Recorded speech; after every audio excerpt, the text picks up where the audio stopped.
இந்து கலாச்சாரத்தில் நாம் செய்யும் ஒவ்வொரு செயலிலும் ஏதோ ஒரு விஞ்ஞானபூர்வமான நன்மை இருக்கிறது என்பது மறுக்க முடியாத உண்மையாகும். அதை பற்றி இப்பொழுது நாம் தெளிவாக காணலாம். பொதுவாக நாம் கோயிலுக்கு சென்றாலோ அல்லது பெரியவர்களை பார்த்து மரியாதை செலுத்த வேண்டுமானாலோ இப்படித்தான் கையெடுத்து வணங்குவோம். இதற்கு யோகாசனத்தில் அஞ்சலி முத்ரா என்று பெயராகும். இப்படி நாம் 10 விரல்களையும் அழுத்தி ஒன்று சேர்த்து வணங்குவதால் நமக்கே தெரியாமல் ஒரு புத்துணர்ச்சியும் மன அமைதியும் நமக்கு கிடைக்கிறது.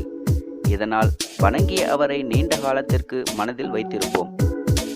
திருமணமான பெண்கள் மட்டுமே நெற்றிக்கு மேல் குங்குமம் வைப்பது ஏன்? இந்து கலாச்சாரத்தில் பொதுவாக திருமணமான பெண்கள் மட்டுமே நெற்றிக்கு மேல் குங்குமம் வைப்பது வழக்கம். இந்த குங்குமத்தில் மஞ்சள், எலுமிச்சை மற்றும் மெர்க்குரி என்ற வேதிப்பொருள் ஆகியவைகள் உள்ளடக்கியதாகும். மெர்க்குரி வேதிப்பொருளுக்கு இரத்த அழுத்தத்தை குறைக்கக்கூடிய ஆற்றல் இருப்பதோடு மட்டுமல்லாமல் உடலுறவுக்கான சக்தியையும் அதிகரிக்கிறது. இதுவே முக்கிய காரணமாக அமைகிறது விதவை பெண்கள் குங்குமம் வைக்காததற்கும். அது மட்டுமல்லாமல் உங்களின் மன அழுத்தத்தை குறைப்பதற்கு இது மிகவும் உதவுகிறது. திருமண பெண்கள் கையில் மருதாணி போடுவது ஏன்?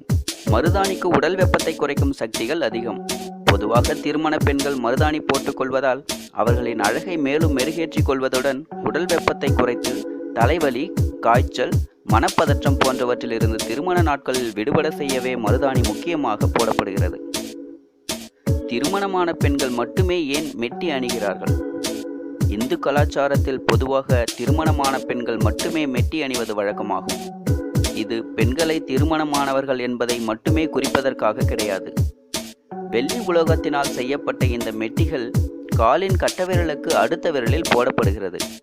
இந்த விரலில் இருந்து செல்லும் நரம்புகள் நேரடியாக பெண்களின் கர்ப்பப்பைக்கும் இதயத்திற்கும் செல்கிறது.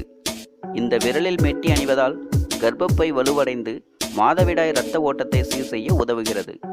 இந்துக்கள் ஏன் துளசி மாடம் வீட்டில் வைத்திருக்கிறார்கள்?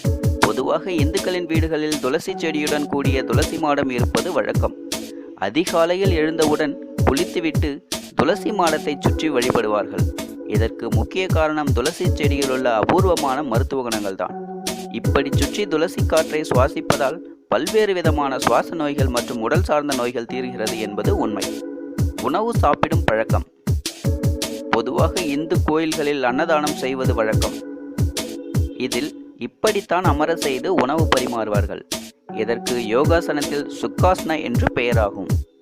இப்படி அமர்ந்து குனிந்து நிமிர்ந்து உணவு உட்கொள்வதால் நம் உடல்நிலை தணிந்து உடனடியாக ஜீரண சக்தியை அதிகரிக்கிறது.